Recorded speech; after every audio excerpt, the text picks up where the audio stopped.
Og sila na nag-awit ang usa og usa sa pagdahig og sa paghatag sa mga pasalamat kang Hiyuba. Nga nagaingon, kay siya maayo, kay ang iyang mahigugmaong kalulot nagapadayon sa walay katapusan sa Israel.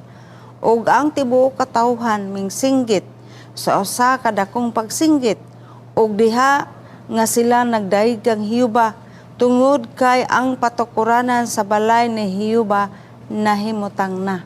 Amen. So makita nimo din mga kaigsuonan ang background sa ilahang pagsinggit, sa ilahang kalipay ug pagdaig sa Ginoo. And that was how God had been with His people. Ila ginang gihinumduman mga kaigsuonan bisag na bihag sila sa ubang mga nasod pero wala sila pasagdi sa Dios. Nakita nila kining tanan nga maamumahon nga pagtipig sa Dios sa iyang makatawhan. Henceforth, they worship God. Doc Ray, mga introductory message para sa atong lesson karon. Mga kaigsunan kung atong tanawon no.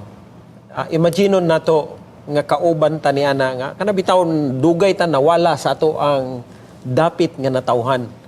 At the time nga nawala ta dili lang yun mayon tag na makasyon. Kabisan gani mamakasyon ta. Nigbalik nato grabe nato ka excited. Samot na ning mga katawhan sa Ginoo nga nahimong ulipon sa dugayng panahon unya gitugutan sila balik sa ilahang mga kaugalingon nga dapit. Grabe gyud ang ilahang kalipay, grabe gyud ang ilahang pagpasalamat sa Ginoo.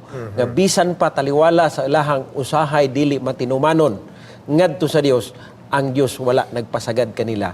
Gipabalik yun sila sa ilahang yutang na taon. Amen. Mampingki, anything to say about Gawas pa na introduction? mga kigsuonan atong murag maapil pud ta sa ilang excitement nga alang panahona human na gyud ang pagpanday sa balaan nga templo nga ilag yung gihaguan pag-ayo nga nag-agi sila daghang struggle. So panahon na nga maghimo na silang inaugurasyon kung sa ato pa dinhi sa atong moderno nga kahimtang na bag-o nga simbahan mahuman.